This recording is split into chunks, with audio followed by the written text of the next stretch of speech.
More specifically, how many days per week and how long did you exercise your abs each day? Edit. The massive amount of feedback on this post has truly inspired me. Thank you all. Story 1. To have them look fairly lean, it's not too hard. However, to get them extremely lean, it becomes very difficult and is exponentially more challenging. It mostly depends on diet and genetics. Story 2. 5 minutes of planks 2 to 3 times per week. 20 miles of running per week with 3 runs at different speeds, totaling 20 miles combined. Low carbohydrate diet. It's more about the diet than exercise.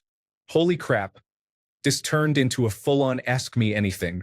Just because it worked for me doesn't mean it's a universal recipe, although the old saying states that abs are made in the kitchen.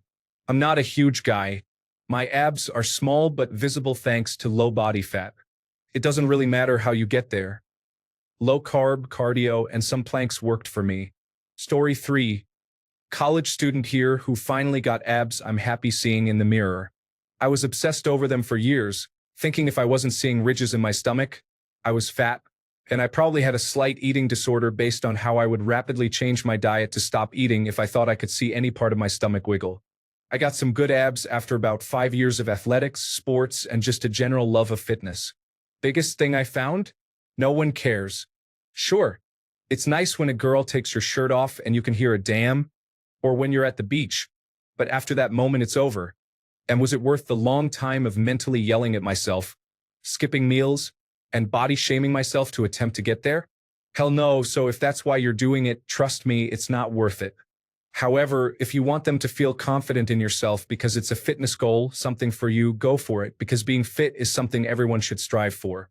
The body is an insane machine, and you should always love to know you have it in the best shape.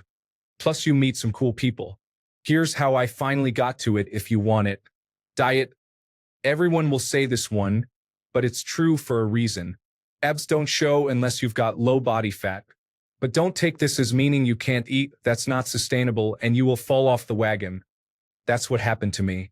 Just stick to the mindset that every meal I eat by myself will be healthy and nutritious. You can still go out with friends and such, don't give up life just to say you did it with abs, but when you're eating just to eat, make it a plus on your day. And then you'll feel happy because you're accomplishing a goal and being good to your body. And when you do go out, maybe if you're not especially starving for a hamburger or pizza, get a breaded chicken or a stew, and go out with friends and negate the damage done. Also, one meal isn't ever really bad. It takes a long time to impact your body, so don't sweat a bad day. So here's what I would eat. Breakfast meals. Plain oats with vanilla almond milk with blueberries added, eggs, chicken, a slice of toast, or 0% fat Greek yogurt with fruit. Lunch. Quinoa with chicken or salmon and veggies added, a normal sandwich with no cheese or dressings, or healthy options around campus. Dinner. Same as lunch or a generic stew I bought from the store and snacked on random items that comprised the earlier meals. Snacks. Dry roasted almonds or pure protein bars. Taste good, filling, and healthy. And fruit. Also, this goes without saying, but the only thing you should drink is water. The super healthy, the easiest way to cut calories, and honestly great tasting by itself. I'm not saying quit drinking if you're in college already, or don't ever have hot chocolate, my personal favorite. Again, just try cutting it down to what you truly enjoy. A cold winter night, and you're watching a movie? Have that hot chocolate. Going out with friends? Take some shots. However, maybe don't get up and have a glass of orange juice for breakfast every day. Or if you're someone who drinks and goes out 3 nights a week, at least recognize that it's going to make it harder to get to where you want to be and, in general, is pretty bad for you. Last notes to give here, the big one to avoid is sugar, not fat. Sugar is what messes up your body. Fat is important as a nutrient to your body. Every cell has lots of fat in it. However, that means getting the right fat, monounsaturated, which basically means it's less bulky and doesn't make you look fat. Nuts are super high in fat, but it's healthy fat that your body needs. Don't make a whole meal out of it, but feel good eating a handful to keep you full. This is what I eat, and I probably put away 3,000 nutritious calories a day, plus I probably drink about 12 drinks worth of alcohol a week and occasionally go to a restaurant with friends, and it works well. Just don't focus on how much you eat and rather on what you eat, It's so much easier because the food is less calories, so you get to eat more. Also, if you're not a college student or just don't get to have complete control over what you eat, let me know and I can show you what you can do. I had to do it for most of high school. Exercise. This is the one most people will skip or do wrong. You want those Abercrombie and Fitch abs, not skinny cross-country abs. To do that, you've got to work them out.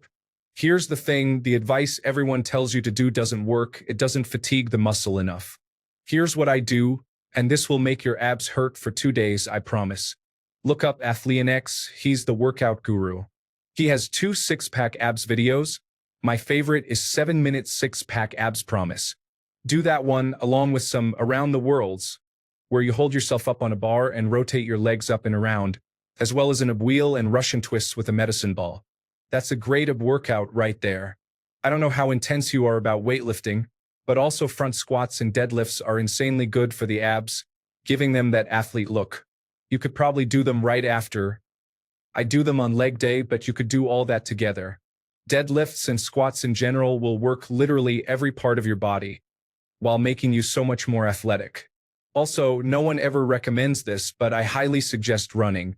The first factor is that it burns an insane amount of calories, so you therefore can eat so much more and give yourself more wiggle room to eat. But the best reasons are that while looking good is a huge benefit, nothing will make you healthier than running, and isn't it all about giving you the best body inside and out? Knowing your heart is easily pumping blood and strong gives you this inner confidence. Plus, if you play any sports, it'll make you much better and get you great calves, which are important. Other big bonus is it drastically improves brain function and mental well-being through circulating blood through the brain at an increased capacity, which means in real life you're more focused, happy, and collected in general. I promise nothing gets rid of a bad day or mood like a solo run. Plus, the running culture is amazing. Running with friends and the races with friends. I actually just finished my first half marathon yesterday, and I can't walk, hence why I'm writing this long post from my phone in bed, are some of the best fun there is. Being active, outside, pushing yourself, with people who have the same mindset about life and health is a rewarding experience. I feel bad for anyone who doesn't get to experience it. And hey, if you hate long runs, try a Spartan run. It's an obstacle course race with friendly, fit, motivated, and lighthearted people. Going to races and sporting events with fun people is always the highlight of my week. I've been on Reddit for about 8 years, and this is the longest thing I've ever posted. I know this will get buried, but I wanted to reach out and say this because I was a self-conscious, shy, out-of-shape kid who tortured himself mentally trying to mold myself into some Arnold Schwarzenegger, only to break and hate myself. It's fun to be outside all day while being fit and strong, doing cool races or sports that you feel lucky to be doing, with people who are happy and motivated. If anyone wants to talk about a plan, what they would like to do, misconceptions about fitness or looking good, or just kind of chat in general about anything with being active, please message me, because I just wish I could have found it earlier myself. Story 4. I don't have the 6-pack, but I have gone from a small beer gut to the 4-pack so far. Cutting out the morning donuts, afternoon pints of beer, sodas, and bread had way more to do with it than running and lifting. For me, the diet changes were hard. For some people, they're easy. So however easy it would be for you to eat like you know you should is how hard it is to cut that belly fat. Some tough truths I've learned. You cannot spot reduce fat. If you're fat everywhere, you'll slowly lose fat from just about everywhere except your midsection. It seems to be the last place it leaves and the first place it goes. Also, sugar is bad, and you need to stop eating it as soon as possible. Really tough to do, but you'll feel better after the withdrawals stop. Story 5. It is fairly difficult. Weight loss is the biggest factor in getting abs to show, and 75% of weight loss comes from diet. Abdominal exercises are mostly good for definition, and you shouldn't waste too much time on them until you have dropped the weight. When I used to strip, I had a pretty strict diet and workout routine. Working the abdominal muscles was very basic. Leg raises, planks, and Russian twists once or twice a week. Keep in mind, those were only done to give them some size and definition. I mainly did weightlifting, but if you are in the fat loss phase, I would recommend doing Tabata workouts. Tabata is high-intensity training designed to exhaust you in 4 minutes. I did it 3 times a week to keep the fat off and maintain the shredded look. The only problem with Tabata is that it is not for the lazy. If you're able to stand after a 4-minute Tabata workout, you didn't work hard enough. Story 6. I have what I call a 4.5 pack with 4 distinct abs and the lower 2 abs being somewhat defined.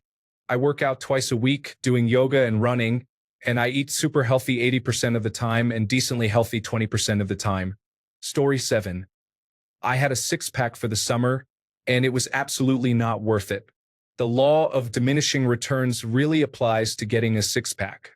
Personally, I'm fine without a 6-pack if it means I can still lift decently heavy and not feel drained all the time from eating so little food. Story 8. I don't really work out my core much. All my core workouts are done through tennis. Mostly, I work out my arms, shoulders, chest, and legs at the gym. However, I've cut off sugar mostly, and I've noticed a lot of improvements going from just the outline to defined within a month. Story 9. Well, I used to have them until I began drinking a whole lot and gained tons of weight. Currently trying to lose it all. Anyway, I had a 6-pack for a long time. Diet was 90% of it. I had, and I am estimating here, around 8% body fat at one point. I ate lots of grilled chicken and lean meat and kept track of my calories. I did this for a couple of years. I also did lots of cardio and drank tons of water. Took me quite a long time. Story 10. Lots of sports, running, biking, and gym as a teen. Lots of biking and running throughout my 20s. Running, some biking, and simple dieting with intermittent fasting now in my 30s. I got strong abs in my teens with 100 sit-ups, push-ups, and pull-ups or inverted rows daily at full speed. Change it up regularly but focus mostly on speed. Story 11. 2 days a week specifically for abs. One day is heavy cable crunches, weighted sit-ups, and leg raises, only about 10 minutes. The other day is a Bripper X, also about 10 minutes. You shouldn't need much more than that if you are doing large compound movements that are engaging the core as well. What you eat has a huge impact on how much your abs pop, though. You need to lower your body fat percentage if you want them to really show, which is almost exclusively dependent on diet. Story 12. Well, I only have 4 out of 6 abdominal muscles showing, so I figured I should give 66% of an answer. I've been working out consistently for around 2 years now, but my diet's been pretty hit or miss. I work out my abs as a warm-up every day. I work out around 6 times a week, give or take. Upper abs, lower abs, and obliques all take only around 5 to 10 minutes total. I also do 10 to 15 minutes of high-intensity interval training at the end of every workout, but that's more for cardiovascular health than trying to lose weight. As far as diet goes, if I dieted aggressively with a 500 to 1,000 calorie deficit for 5 to 6 months and I had more self-control, I could probably get them all to show. Maybe a little less time if I did a ketogenic diet. I lose weight very quickly on a ketogenic diet, but not everyone will respond like this. Go back to a regular diet if you don't find it beneficial. It's not required to lose weight. For reference, I'm approximately 6 feet 2 inches tall, 201 pounds, with a body fat percentage around 20. And finally, if you are trying to get abs, the absolute most important thing to remember is Story 13. Everyone here is talking about diet as though the only people reading this are going to be overweight or something. How about for those who are underweight or have an extraordinarily hard time gaining weight, for example, a body mass index at or below 18? At that point, it just becomes an exercise, no? And if it is just that, how long would it take? Story 14. When I had them, it was mostly diet and having youth on my side. I did 50 cable crunches a day, working the obliques with the machines. A lot of stretching, since it would make my back cramp if I didn't stretch after doing these things. Story 15. I know a guy who works out with me who developed washboard abs without working out his abs a minute in his life. He would just stick to compound movements such as the deadlift, squat, bench press, and shoulder press along with a proper routine. He was able to build muscle proportionally, so not only did he have abs but also round shoulders, a wide chest, and big arms.